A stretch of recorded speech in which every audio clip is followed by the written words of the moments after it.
दोस्तों नमस्कार, आदाब, सत श्री अकाल। उर्मिलेश संवाद के इस कार्यक्रम में आपका बहुत बहुत स्वागत है। मैं हूं उर्मिलेश। जब हम लोग छात्र जीवन में थे और मिडिल स्कूल हाई स्कूल में पढ़ते थे तो अक्सर हम लोगों को पढ़ाया जाता था, समझाया जाता था, बड़े बड़े लोगों के मुंह से सुनते थे, अध्यापकों के मुंह से भी, कि कोई लॉर्ड मैकाले था, उसने भारत को बर्बाद कर दिया।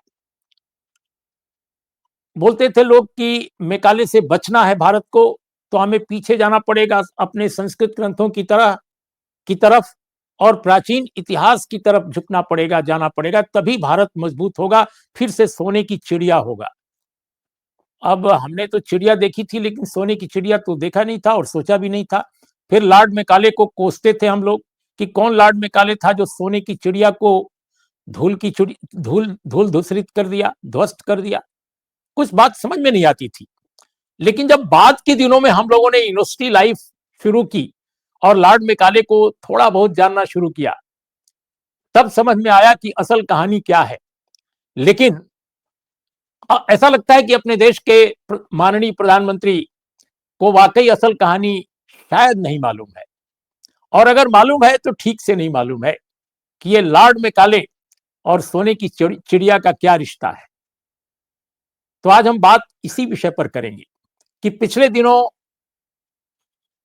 गोयनका मेमोरियल लेक्चर में जो जो व्याख्यान दिया उन्होंने, प्रधानमंत्री मोदी ने कहा कि मैकाले के माइंडसेट से इस मुल्क को निकलना होगा और उसके लिए उन्होंने 2035 का एक टारगेट रखा। अगले दशक में इसको खत्म, इस माइंडसेट को बिल्कुल इसका निराकरण हो जाना चाहिए। अब 1835 और 2035 200 साल, यानी जो मैकाले मिनट है उसके उसके हिसाब से वो जोड़ रहे हैं कि जब ये रिफॉर्म्स मैकाले ने लाया था एजुकेशन में तो 200 साल पूरे हो जाएंगे। उस समय तक माइंडसेट बिल्कुल खत्म हो जाना चाहिए जो उसने स्टेब्लिश किया इस देश में, according to honourable prime minister. सवाल है कि ये किसकी तरफ इशारा है?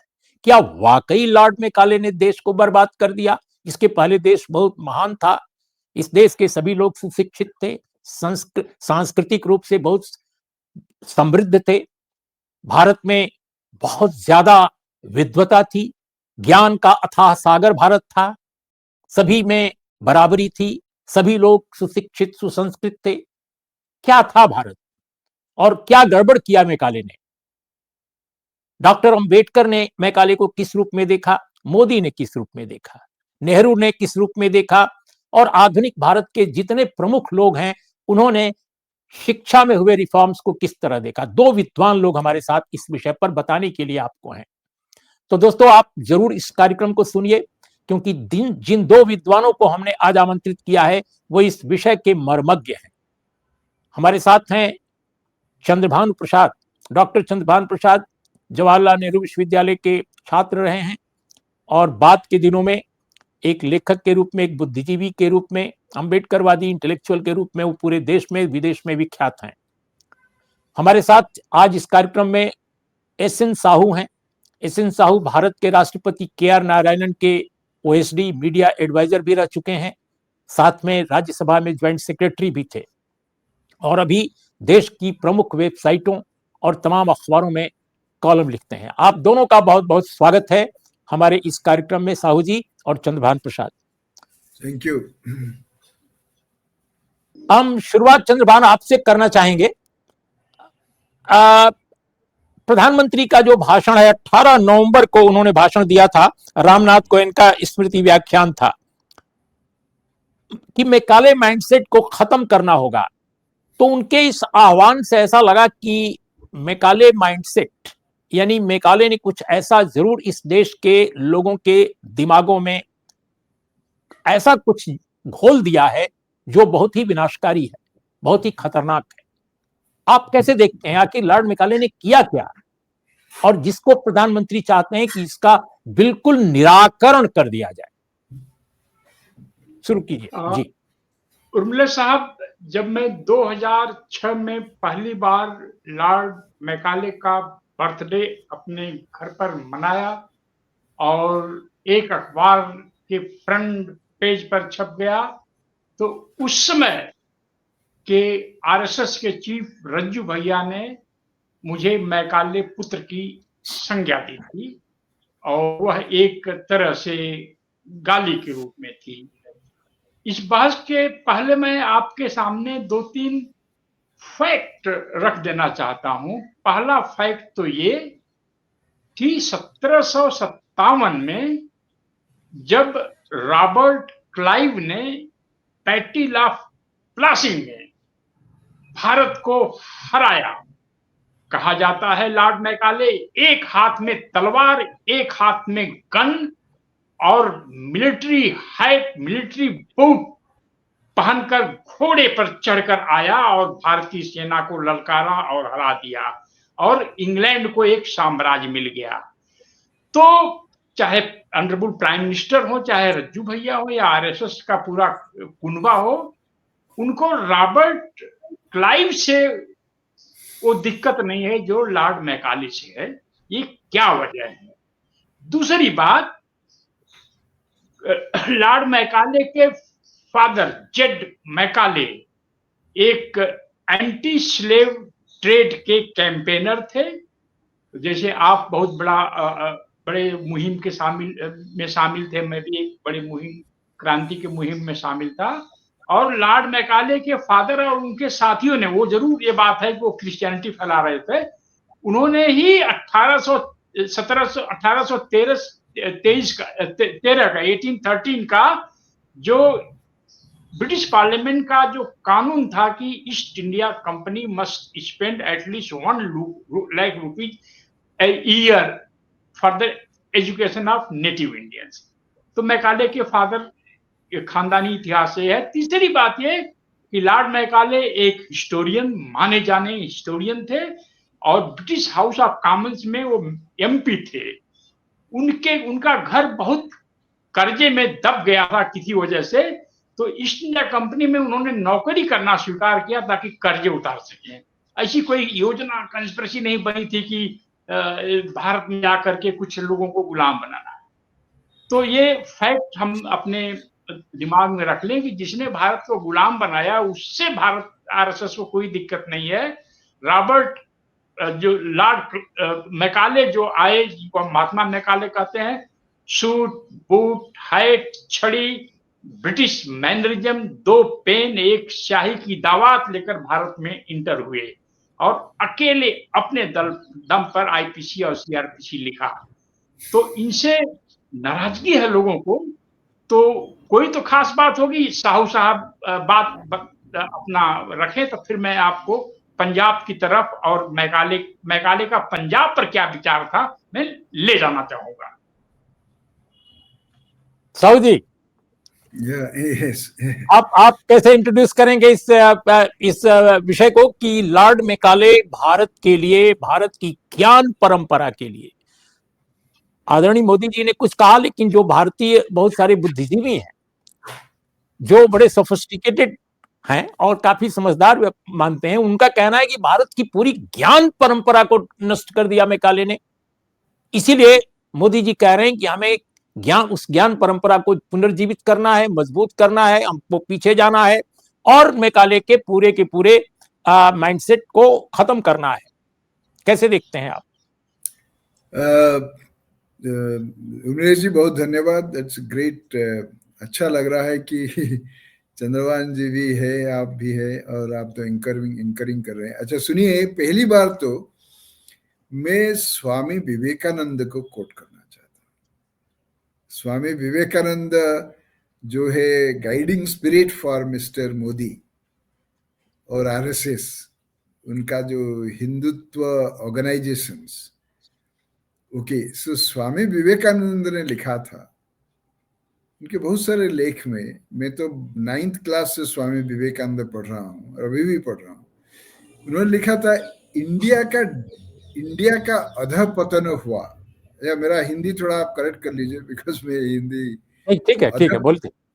हाँ, अधपतन जो डिक्लाइन हुआ इतिहास में भारत का, ये डिक्लाइन हुआ इसीलिए क्योंकि एजुकेशन को मोनोपोलाइज किया गया कुछ लोगों, कुछ वर्ग या जो भी, एजुकेशन एंड इंटेलिजेंस, शिक्षा और बुद्धि मोनोपोलाइज किया गया, लोगों से शेयर नहीं किया गया। अच्छा, और उन्होंने उनका जो किताब है lectures from Colombo to Almora, वो मैं देख रहा था। उन्होंने कहा कि कौन एजुकेशन को मोनोपोलाइज किया, इंटेलिजेंस को मोनोपोलाइज किया? उन्होंने कहा ब्राह्मण वर्ग। ठीक है, ये स्वामी विवेकानंद जो कि हिंदू धर्म का एक महान प्रसिद्ध मॉन्क है, जो उनका शिकागो एड्रेस में पूरा समग्र अमेरिका को चौंका दिया था एक छोटा स्पीच देके। अच्छा, तो उन्होंने कहा कि तो भारत डिक्लाइन किया, अधपतन हुआ इतिहास में, एजुकेशन और इंटेलिजेंस कुछ लोगों के पास रह गया। इसके बाद उन्होंने कहा है ये चीज धीरे धीरे खत्म हुआ, मोनोपोली। क्यों खत्म हुआ?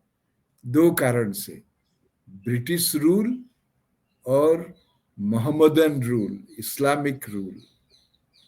उन्होंने कहा कि Islam was a mighty force for brotherhood and equality. और ब्रिटिश रूल, उन्होंने लिखा है कि पहली बार ब्रिटिश रूल कास्ट प्रिविलेजेस का अंत करने के लिए एक बड़ा कदम था। अच्छा, सो ये है स्वामी विवेकानंद, और उन्होंने तो खुद जाके अमेरिका में अंग्रेजी में भाषण दिए थे। जो अभी मोदी जी ने बोल रहे हैं कि हमारा एक गुलाम मानसिकता था, जब देखिए जब उन्होंने अमेरिका जाने के लिए प्लान कर रहे थे, उनको तो इनविटेशन कोई बुलाया नहीं था वर्ल्ड पार्लियामेंट ऑफ रिलीजियन से। तो पंडिचेरी में उनको एक ब्राह्मण स्कॉलर ने बोला, अरे आप अमेरिका कैसे जाएंगे, आप सन्यासी है। अच्छा, ये तो माकले माइंडसेट का वजह से उनको मना किया। इसे आप नहीं जा सकते क्योंकि हिंदू शास्त्र बोल रहा है कि आप समुद्र लंघन नहीं कर सकते। अच्छा, जो समुद्र लंघन नहीं कर सकते, स्वामी विवेकानंद एक सेरिब्रल बॉन्क को बोल रहा है, ये क्या माकले माइंडसेट की वजह से बोल रहा है?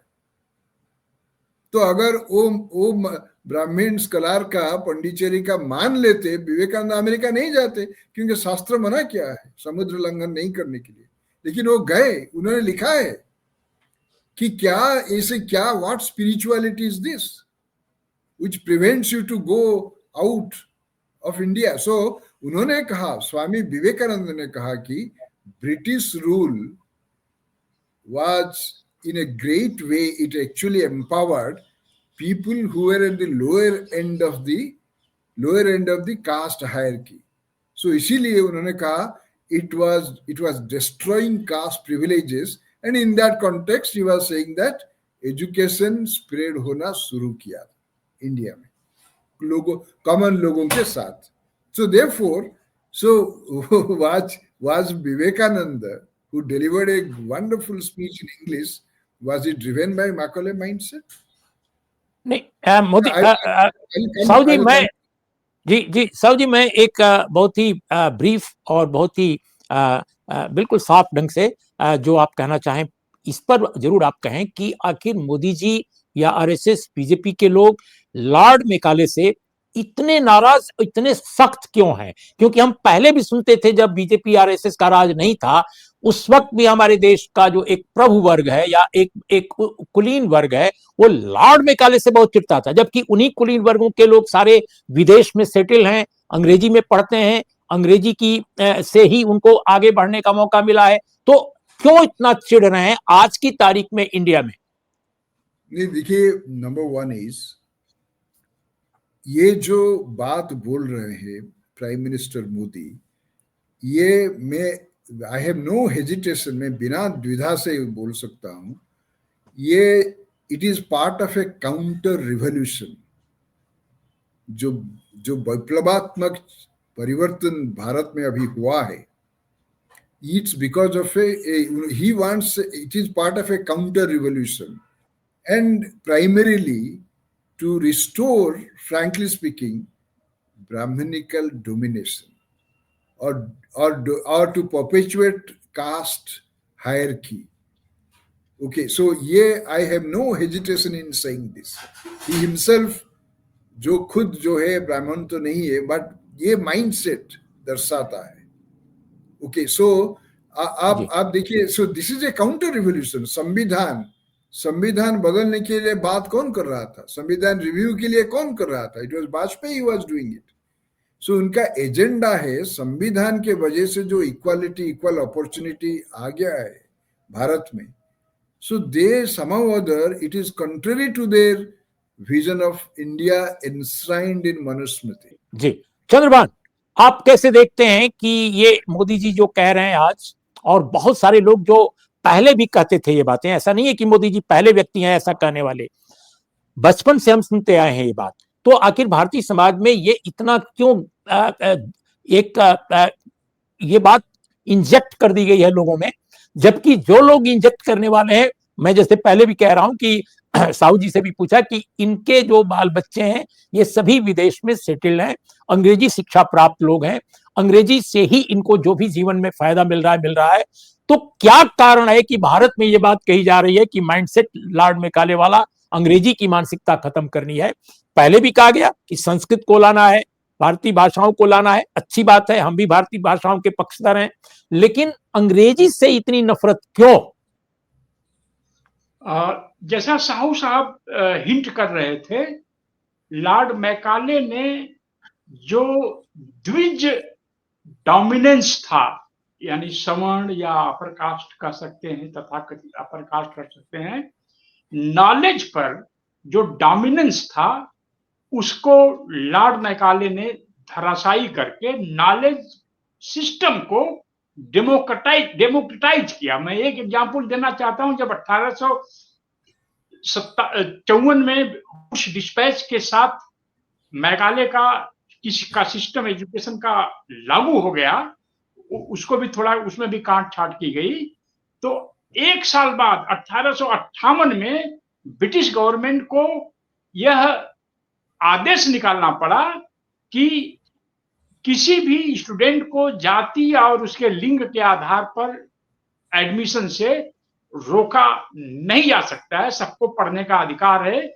यह इसलिए हुआ कि पूरे देश भर में जब जब अछूत जहां भी एडमिशन की कोशिश किए, उनको स्कूलों से भगाया गया, उनके पेरेंट्स पर हमले हुए, उनके खेत खलिहानों को जला दिया गया, गांवों को भी जलाया गया, और ये संघर्ष चलता रहा। तो जब हंटर कमीशन आया तो उसने कहा कि जब इसी देश के लोग अपने ही देश के कुछ लोगों को स्कूलों में नहीं पढ़ने देना चाहते हैं, तो हम बाहर के लोग हैं, हर स्कूल पर फोर्स तो नहीं लगा नहीं सकते हैं, और जहां फोर्स लगाया इन्होंने, वहां पर अपर कास्ट के लोग अपने बच्चों को भी विड्रॉ कर लिए कि हमारे बच्चे भले निरक्षर रह जाएं लेकिन अछूत लोग नहीं पढ़ेंगे। तो शेड्यूल कास्ट के लिए सेपरेट स्कूल की व्यवस्था हुई। उसी तरह के एक स्कूल, सिद्धांत के स्कूल से मैंने पढ़ाई की है। तो लॉर्ड मैकाले ने पूरे जो जिसको कुछ लोग ब्राह्मणवादी कहते हैं सिस्टम को लॉर्ड मैकाले ने चैलेंज किया और कहा कि सबको पढ़ने का अधिकार होना चाहिए। तो जो नॉलेज पर जो कंट्रोल था कुछ लोगों का, मैकाले ने उसको ध्वस्त किया। और मैकाले को हम महात्मा ऐसे थोड़ा कहते हैं, मैकाले कह रहे हैं उसी मिनट ऑफ एजुकेशन में कि कभी मेरे ग्रैंड पेरेंट्स के समय भारत का पंजाब इंग्लैंड से आगे था। अगर मैकाले रेसिस्ट होते, कॉलोनियल माइंडसेट के होते, तो क्या यह एडमिट करते कि कभी पंजाब इंग्लैंड से आगे था? वो ये कह रहे हैं कि इजिप्ट यूरोप से आगे था। वो ये कह रहे हैं कि जब तक हम लोगों ने ग्रीक और रोमन से नहीं सीखा तब तक इंग्लैंड एक असभ्य देश था। तो अगर इंग्लैंड ग्रीक और रोमन से सीखकर एडवांस हो गए, तो अब भारतीय लोगों का हक बनता है कि वो हमारे इंग्लिश, आप ध्यान रखिएगा, वो बोलते हैं हमेशा sciences and European philosophy. English तो सेकेंडरी इश्यू है, इनको इंग्लिश से भी दिक्कत नहीं है संघ परिवार को, इनको अंग्रेजियत से दिक्कत है, इंग्लिश स्टाइल से दिक्कत है। जिस एरिया से उर्मिलेश साहब आप पढ़े हैं, आपका बचपन गुजरा है, उसी के बगल के जिले आजमगढ़ का मैं हूँ और मैंने अभी एक रिसर्च किया है और पुराने अपने समय के लोगों से बात किया, किताब लिखा हूँ, एक छप रही है कहीं विदेश में। तो उसमें जब एक बेंच का सिस्टम आया, स्कूल में लोग बेंच पर 3 बच्चे बैठते थे, तो बहुत सारे जो गैर मैकाले मानसिकता के लोगों को बहुत बुरा लगता था। अरे बाप रे, ब्राह्मण, ठाकुर, चमार, पासी सब एक ही बेंच पर बैठ रहे हैं, साझा कर रहे हैं। उनको एनसीसी से दिक्कत होने लगी कि एक ही तरह के कपड़े सब पहन रहे हैं, सब पहन रहे हैं, जो यूनिफॉर्म था स्कूल्स में। अरे इसमें तो कोई चमार और ब्राह्मण ठाकुर में फर्क ही नहीं रह गया, सबको एक ही तरह का स्कूल पहनाया जा रहा है। तो ये जो पूरा सिस्टम था, मैकाले, लॉर्ड मैकाले ने उसको चैलेंज किया, पर मैकाले ने एक उन बाकी लोगों के हिसाब से गलती की।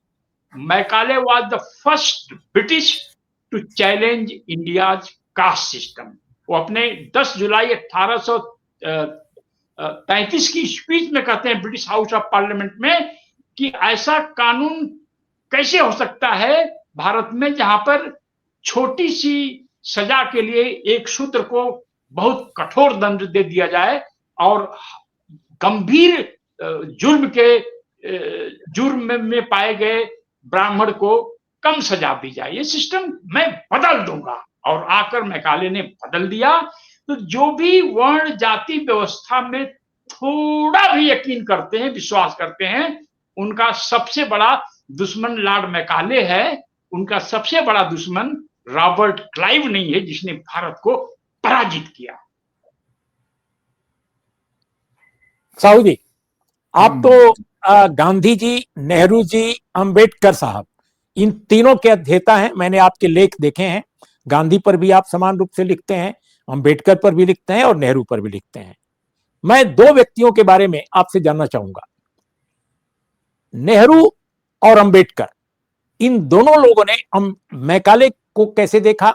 मैकाले के समय जो इंट्रोड्यूस की गई शिक्षा नीति, जो रिफॉर्म्स आए, चाहे वो आपराधिक मामलों का हो, जो एक कोड बनाया गया,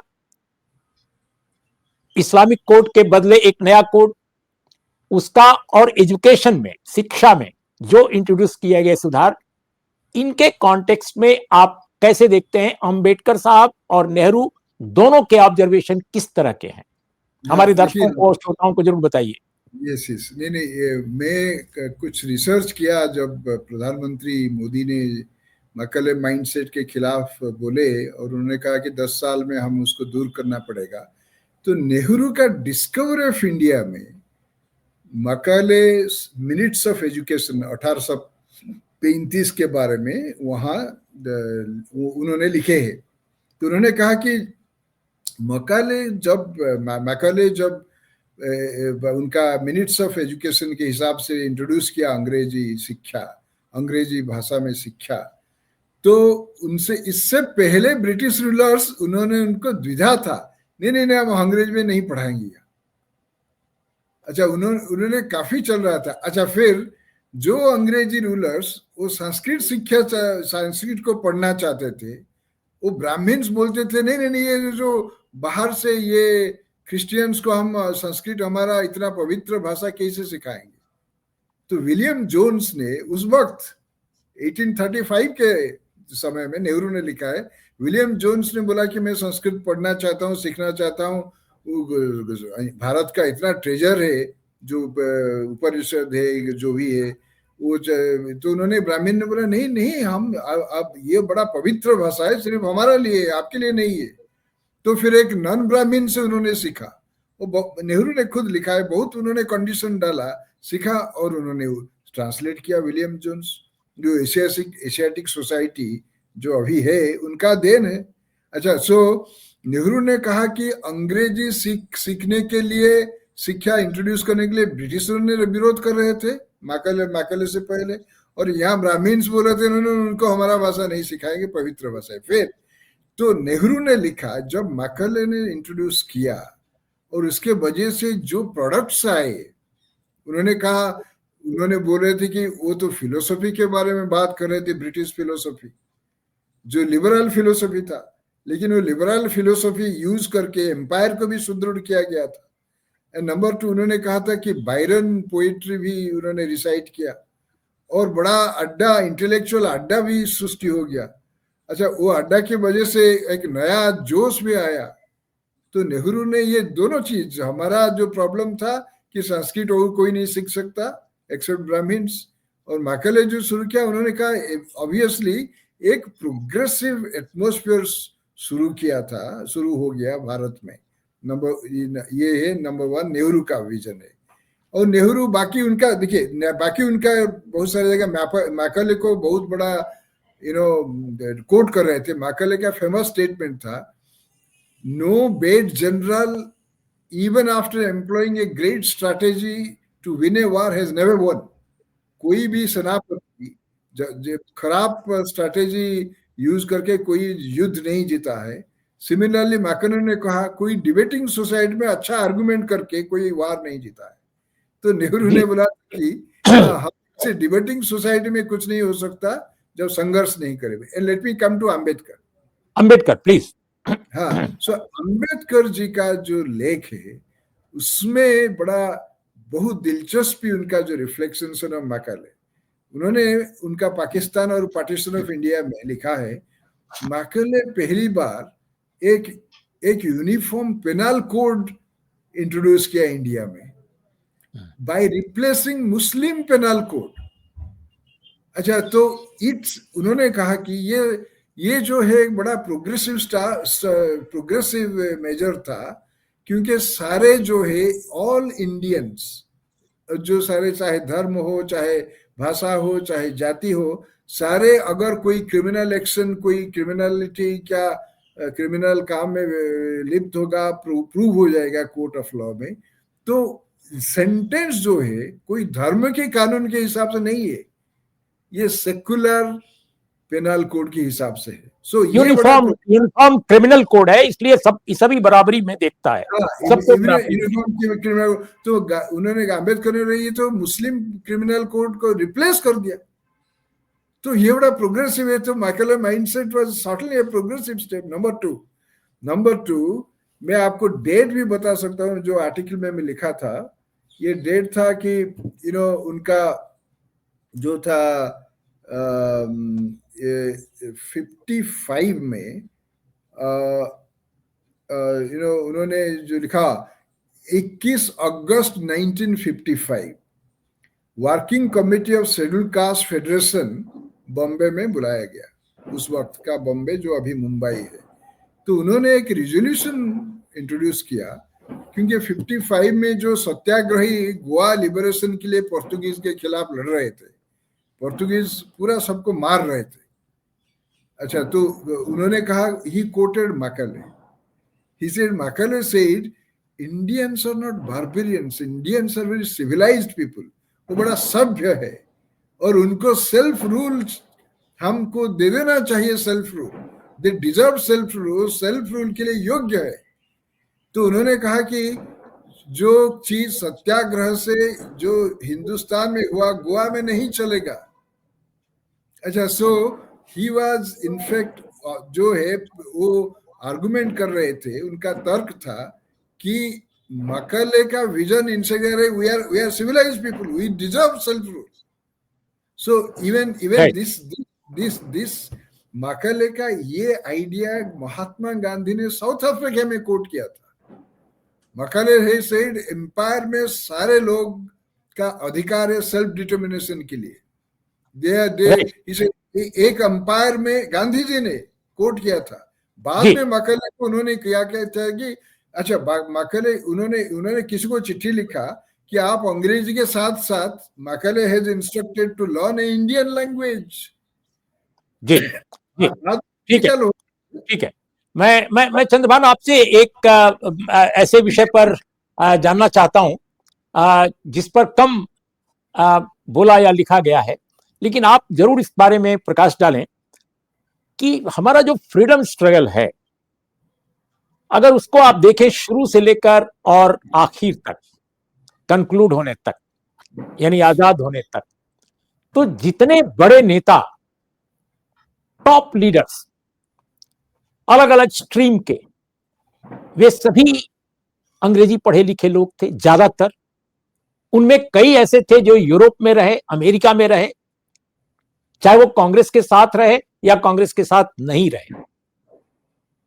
तो लॉर्ड मैकाले को सारी गड़बड़ी के लिए दोष देने वाले आज के जो नेता हैं आरएसएस बीजेपी के, ये क्यों उसको दोष देते हैं?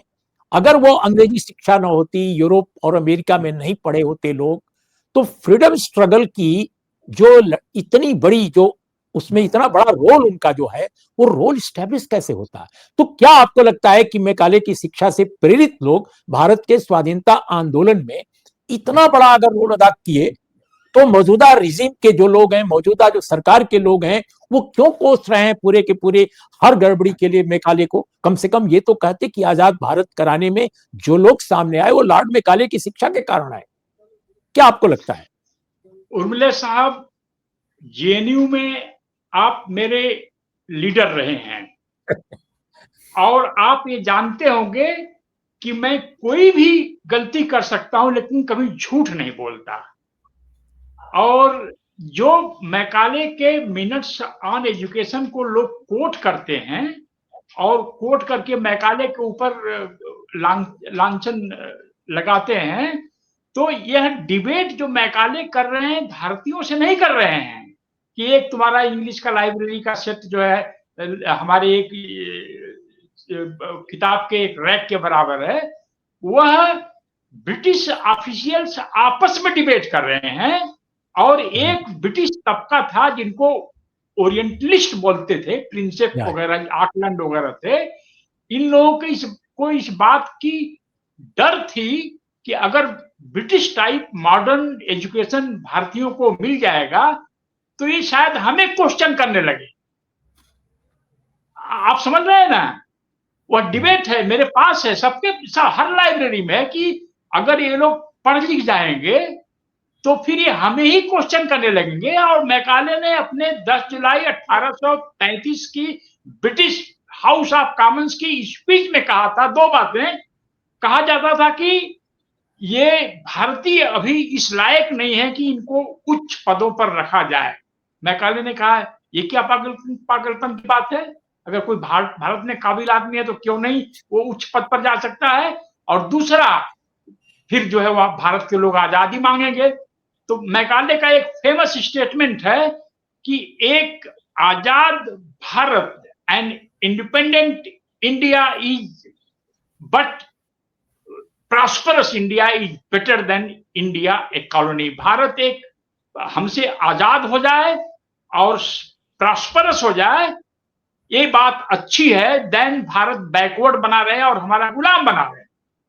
ये तो मैकाले को तो ये हम मानते हैं फादर ऑफ इंडियन मॉडर्निटी। तो ये तो मैकाले लगता है, आप उनका पढ़िए स्पीच 10 जुलाई 1833 की, तो लगेगा कि मैकाले को भारत के लोगों ने अपना एक प्रतिनिधि बना करके भेजा है ब्रिटिश पार्लियामेंट में, जो भारत की आजादी की बात कर रहा है, जब गांधी जी और बाकी लोगों का कहीं कोई अता पता नहीं था। तो पर मैकाले ने जो पाप किया, इन लोगों के हिसाब से जो पाप किया कि एजुकेशन, नॉलेज पर जिन लोगों का कब्जा था, उससे नॉलेज सिस्टम को उसने मुक्त किया। और जैसा साहू साहब बता रहे हैं कि पहले ये पवित्र संस्कृति का, आप बनारस संस्कृति एक अलग से प्रोग्राम करिए, मेरे पास सब डिटेल्स हैं। बनारस संस्कृति विद्यालय में क्या पढ़ाया जाता था? मनुस्मृति पढ़ाई जाती थी।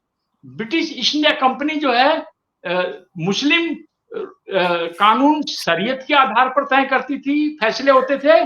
और इंडियन कानून क्या है, उसकी जगह मनुस्मृति की किताब थी। मैकाले ने कहा मैं दोनों को ध्वस्त करूंगा, बंद कर दूंगा।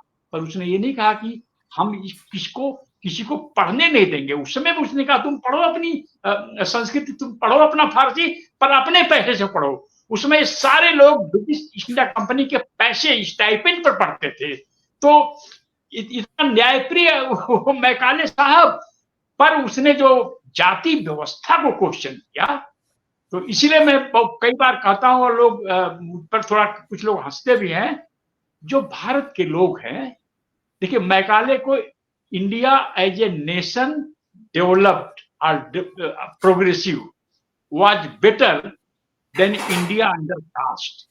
जाति व्यवस्था के भीतर इंडिया बना रहे उससे बढ़िया इंडिया जाति से भी आजाद हो जाए, इसलिए मैकाले को माफ नहीं किया जाता है। आपको याद होगा, आखिरी बात मैं कहना चाहूंगा, गुरु रविदास मध्य उस समय के जितने भी कौन सा दौर था बोलते हैं जो आंदोलन चल रहे थे, भक्ति मूवमेंट, जितने हाँ महापुरुष थे, सबने उस समय की जाति व्यवस्था कुरीतियों वगैरह का को अपोज किया, लेकिन ब्राह्मण वेद को अगर किसी ने रिजेक्ट किया तो गुरु रविदास ने किया। तो क्या किसी भी इंडियन के घर में गुरु रविदास की फोटो होती है? तो अगर गुरु रविदास इसीलिए स्वीकार्य नहीं है कि उन्होंने ब्रह्म को और वेद को और ब्राह्मण सुप्रीमेसी को रिजेक्ट किया, इसलिए उनको नहीं माना गया, तो क्या मैकाले ने जितने जाति व्यवस्था को रिजेक्ट किया और नॉलेज से कुछ लोगों का कंट्रोल समाप्त किया, तो क्या इंडिया उसको अपना गुरु मान लेगी?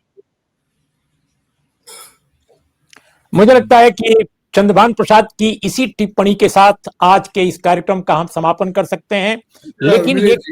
लेकिन साहू जी सॉरी, लेकिन ये कार्यक्रम अभी भी अधूरा है और मैं स्वयं कह रहा हूं अपने इस कार्यक्रम को कि ये कार्यक्रम अधूरा है। हम कोशिश करेंगे कि अगले सप्ताह इस बहस को फिर जारी रखें, इस पर हम बहुत विस्तार से बात करें। बहुत सारे और प्रश्न हैं जो छूट गए हैं और जिन पर लोगों में उत्सुकता है, हमारे दर्शकों में, हमारे श्रोताओं में, कि आप जैसे दोनों विद्वानों को सुना जाए, फिर से सुना जाए। हम चूंकि इस कार्यक्रम को अपनी निर्धारित अवधि से ज्यादा कर चुके हैं, इसलिए आज इतना ही, लेकिन आप दोनों को हम फिर आमंत्रित करेंगे। तो दोस्तों, कैसा लगा हमारा कार्यक्रम जरूर बताइएगा। नमस्कार, आदाब, सत श्री अकाल, और आप दोनों विद्वानों को जय भीम, जय भारत, और आप दोनों विद्वानों को बहुत बहुत धन्यवाद। जय Hind. Thank you. Thank you.